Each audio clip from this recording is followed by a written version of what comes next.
The Flash is one of the last dying breaths of the DCEU or the Snyderverse or the DC Extended Universe or whatever the hell you want to call it, before James Gunn and Peter Safran start rebooting the whole thing in a couple of years. To boil down the plot to its most basic, The Flash is about Barry Allen, aka the titular Flash, learning to use his powers to go back in time to stop his mother from dying. However, this change in the timeline opens up a vast multiverse that Barry must now explore, with the help of some unlikely friends, and to try to put everything back together. People familiar with my channel already know this, but I'm not the biggest fan of the DCEU Snyderverse or whatever, but I'm a huge DC fan, and I'm actually a huge fan of the comic that this movie is based on, Flashpoint. And to get this out of the way right off the bat, I am not a fan of Ezra Miller, not because of their acting, but because they're a public menace who deserves consequences for the shit that they did. If you're unfamiliar, look it up, but they've been accused of grooming, kidnapping an indigenous girl,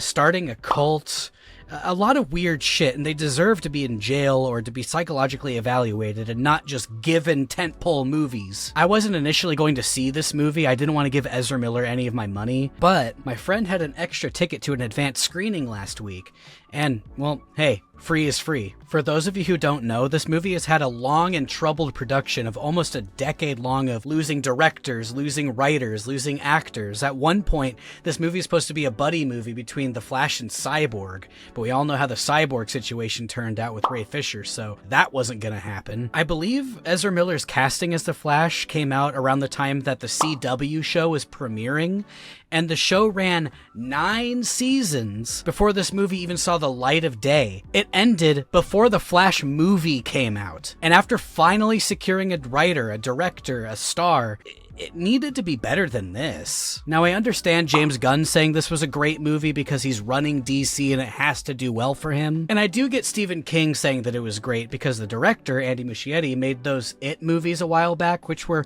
pretty good. Mostly the first one. The second one has problems, but I liked it fine.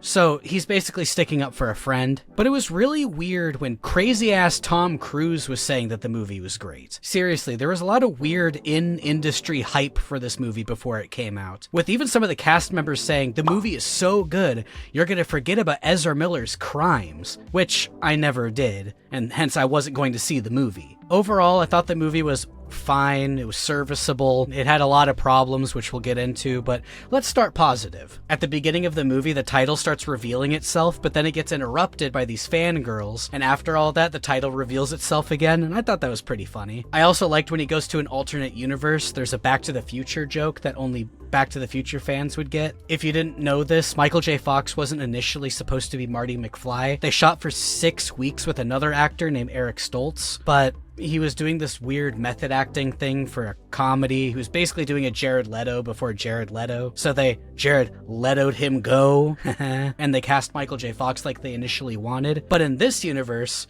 Eric Stoltz stayed as Marty McFly and somehow was still a huge hit. But whatever, I thought it was funny. It worked. After all these years, producer John Peters finally gets to see Nicolas Cage's Superman fighting a giant spider, which is a reference to the unproduced Tim Burton Kevin Smith film Superman Lives from the 90s. The ending of the movie where Barry goes back in time to fix everything and he has an emotional moment with his mother, that worked pretty well. You could tell that if the movie was a little bit more cohesive, that scene would have worked so beautifully, but as it is, it still works pretty okay. And on that subject, the cast is okay.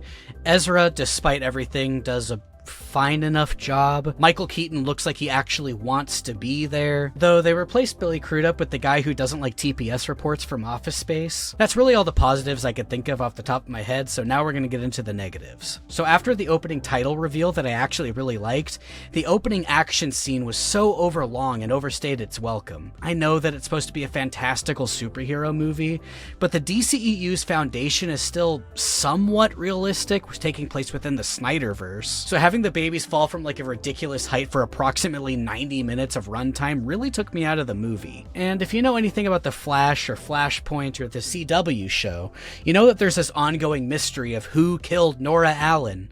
which, spoilers, it's the Reverse Flash, but in the movie, it's never shown or explained. Even though the movie hinges on the fact that Barry wants to save his mother and prove that his father was innocent because he was out buying tomato paste, which is a sentence that just came out of my mouth. But Barry in the movie were either uninterested or just forgot to explain how she died. She just kind of gets stabbed and Henry Allen gets blamed for her death. Now I get that they might be setting up for like a future movie where that's going to be the central mystery, but they don't even acknowledge that something weird happened, and that was really bizarre to me. Ezra does have some fleeting moments of pretty good acting, but overall, they're just incredibly annoying. They're not what I look for in a Barry Allen, and I loved Ezra Miller in Perks of Being a Wallflower. That's one of my favorite movies, but I'm beginning to think that movie was a fluke for everyone involved. Now, getting into the Flash's powers, the Speed Force stuff was visually interesting, I guess, but it doesn't hold a candle to the Quicksilver Days of Future Past scene, which is still the gold standard of speedster stuff. But it doesn't even come close to the cool stuff that we saw the Flash do in Zack Snyder's Justice League. The Flash's initial scene in that was almost cool enough for me to forget that there was that horrible cover of the song that they used in David Lynch's Lost Highway. Actually, that version was a cover of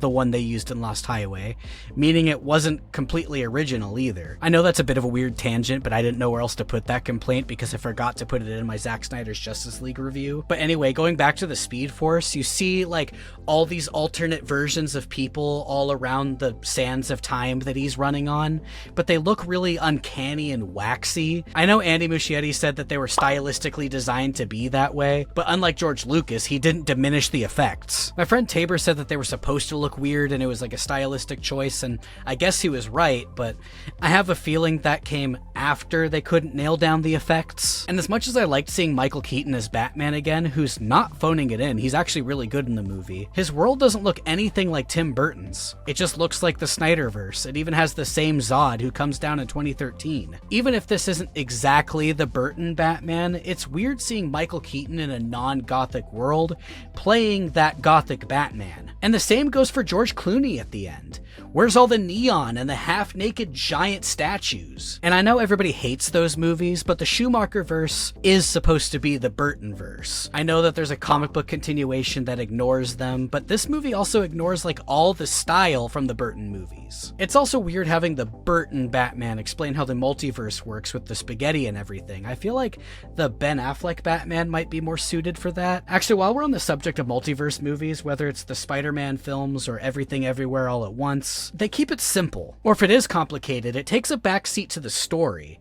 And it really isn't about the multiverse, it's just a component to the film. And the same thing goes for time travel. Back to the Future and Terminator are like the prime examples on how to do it right. Maybe not so much for the sequels, but that's beside the point. But putting the time travel and multiverse concepts together and having long, drawn-out, boring scenes trying to explain all of it, it just makes for an exposition-heavy, boring, poorly paced movie, which is ironic because this movie's supposed to be about the Flash. But is it? The DCEU version of the Flash feels like their answer to the MCU's Spider-Man, and that's a concept that I didn't really like in those movies either, where it's a Spider-Man movie, but it's also heavy on Iron Man and Nick Fury and Doctor Strange, instead of focusing on, well, Spider-Man. And here, it's the same thing with Batman and Supergirl. And speaking of, boy did the internet waste their time with Supergirl. There were those stupid people that were saying that the movie went woke for casting a Hispanic actress as Supergirl, which guys, you get your shitty, waxy 1980s Supergirl in here too, so don't worry. And then there was the people who were praising her and saying that the movie was saved because she was in it, even though none of them had seen the movie yet. And there were those ridiculous Twitter wars between the two, and guys, she's barely in the movie. I'm sure she's a great actress, and I'm sure she would have fit the part of Supergirl just fine, but she doesn't factor into the plot barely at all. You learn that in the Burtonverse, Superman's pod was intercepted, so they sent out Supergirl to try to find him, and then she was kidnapped, and they took her away from the sun, but when she gets to the sun, she gets her powers back, and she hates humanity, so she leaves, but then Ezra Miller teaches them that humanity can be good, so she comes back, and she doesn't understand what they're doing, but somehow she knows that Barry needs to be struck by lightning to get his powers back. It's really contrived and it doesn't make a whole lot of sense. Even within a movie that's supposed to be fun and silly, there needs to be some sort of logic for me to latch onto. Also, in these movies that have the concept of a multiverse, race and gender bending characters doesn't seem like a big deal to me. You can have a universe where Superman is black, you can have a version where Spider-Man is black, and we're seeing great success with that. So why can't there be a movie where Supergirl looks like this and it's fine? Find something else to complain about. I'm not saying it can't be done poorly. We've seen plenty of examples where it is done poorly. But for the most part, it's not a big deal. Get over it. Also, on the topic of Ezra being ungodly annoying, the jokes do not land in this movie. Actually, the script isn't very well written either. Batman says that line, "You want to get nuts? Let's get nuts." It made sense in context of the Tim Burton movie because that's a weird thing that eccentric Bruce Wayne would say. And he was also doing it, it's beside the point. He wouldn't say it. Overall, for a movie called The Flash, it was slow moving and boring, but there were aspects to it that I liked, I guess. I just wish stylistically it was more in line with the Snyder Cut, and even though I wasn't a big fan of that, I loved The Flash visually there. I feel like movies shouldn't require homework, and I'm not saying that this movie necessarily did, but it always feels like you're being left out of something. Like there's information that you don't have because you haven't seen something, but that something doesn't exist. Does that make sense? I hope that makes sense. James Gunn explained that The Flash, a fantastic movie that I really love, that resets the entire DC universe. But it doesn't really. It ends with Barry in the Schumacher-verse with George Clooney as Bruce Wayne. Now, unless the James Gunn universe uses George Clooney as Batman, he's not in the new DC universe. I know that Ezra, despite everything, came back to do reshoots, so maybe the studio wasn't comfortable saying that they were going to play the Flash in the new continuity too, but they crept the door open a little bit just in case we were like, yeah, Ezra was so good, I don't care what they did, I want them to continue playing the Flash. I don't want them to continue playing the Flash. I want something new. I don't want this person to keep getting away with doing some bullshit. I guess taking the Ezra situation out of it, which is already hard to do, the movie's just split down the middle.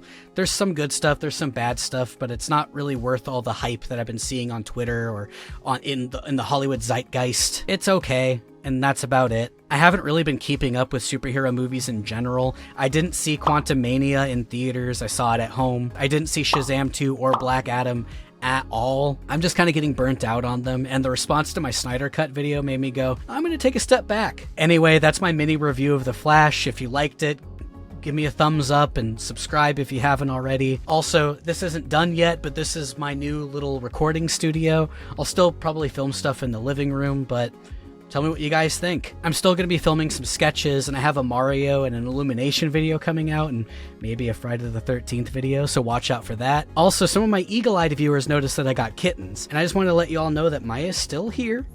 I just wanted to make sure that when I'm out during the day working for Daniel, that she wasn't by herself, so I got her some little friends. She doesn't really like dogs, but she loves cats, so I wanted to get her some little friends so she always had some company when I wasn't there. But if you like videos like this, maybe I'll make some more. We'll see how it does. We'll see how it goes. All right, Maya, say goodbye. Bye-bye. Bye-bye. Bye-bye. Special thanks to Catherine, Robith, Rukix, Shara, Big Drippy, and Straight Eye for the Gay Guy for supporting me on Patreon. And thank you for making it to the end of the video. I'm still working out some of the kinks. I noticed that there's some audio issues in this video, but I think I fixed it for next time. But until then, remember, trust the fungus.